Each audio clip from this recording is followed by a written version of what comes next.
Welcome to meeting with name Prasad. జైతాల బహిరంగ సభలో రాష్ట్ర ముఖ్యమంత్రి యనమల రేవంత్ రెడ్డి గారు బీఆర్ఎస్ పార్టీ నాయకులకి సవాల్ విసిరారు. వచ్చే ఎన్నికల్లో మీకు కనీసం ప్రతిపక్ష హోదా కూడా దక్కనీయం. ఇప్పటికే కూడా నేనేంటో నిరూపించుకున్నాం. కాంగ్రెస్ కార్యకర్తల మధ్యన జైతాల బహిరంగ సభ వేదికగా నేను చెప్తా ఉన్నాను. బీఆర్ఎస్ పార్టీకి ఇదే నా సవాల్. ఏదైతే కాంగ్రెస్ పార్టీలో ఎన్నో పదవులు అనుభవించి ఎన్నో గౌరవాలు దక్కించుకొని సుదీర్ఘ కాలంలో ఎన్నో అనుభవాలు పంచుకుని ఈ మధ్యనే బీఆర్ఎస్ పార్టీలో చేరుతున్న జీవన్ రెడ్డి గారికి, అట్లాగే బీఆర్ఎస్ పార్టీ అధినేతకి నేను ఈ జైత్యాల బహిరంగ సభ నుంచి, ఈ వేదిక నుంచి బీఆర్ఎస్ పార్టీకి నేను సవాలు విసురుతున్నాను.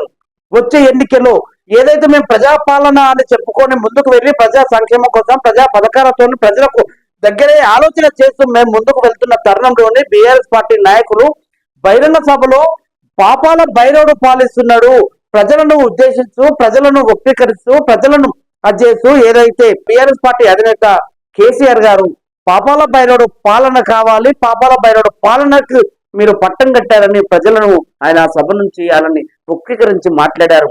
అదే మాటకు కౌంటర్ గా రాష్ట్ర ముఖ్యమంత్రి యనమల రేవంత్ రెడ్డి గారు పాపాల భైరవుడు పాలన కాదు మాది ప్రజాపాలన కోసం, ప్రజా సంక్షేమాల కోసం, ప్రజలకు ఎన్నో పథకాలతో మేము దగ్గర అవుతూ మిమ్మల్ని ప్రతిపక్ష హోదాలో కూర్చోబెట్టిన జనాల మధ్యలోకి వెళ్ళి నేను సవాల్ విసురుతున్నాను. మీకు ఇదే నా సవాల్. వచ్చే ఎన్నికల్లో కనీసం ప్రతిపక్ష హోదాలో కూడా కూర్చోలేని పరిస్థితికి తీసుకొస్తాను. గతంలో చెప్పాను, చేసి చూపెట్టాను, నేనేంటో నిరూపించాను, నేనేంటో మీకు తెలుసు. అదే మాటగా, అదే నాయకుడిగా, అదే రాష్ట్ర ముఖ్యమంత్రి రేవంత్ రెడ్డిగా నేను ఈ వేదిక నుంచి మీకు సవాల్ విసురుతున్నాను. ఈ సవాల్ని మీకు దమ్ము ధైర్యం ఉంటే స్వీకరించండి. నా మాట మీద మీరు కట్టుబడి ఉండండి.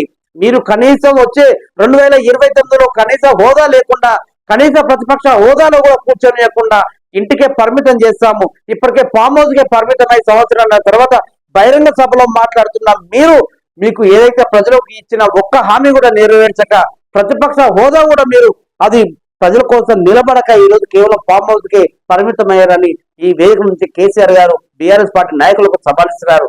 చూడాలి ఈ మాటకు బీఆర్ఎస్ నాయకులు ఎట్లా స్పందిస్తారో, ప్రజలు ఎట్లా స్వీకరిస్తారో. చూస్తూనే ఉన్నాను. Meeting sir.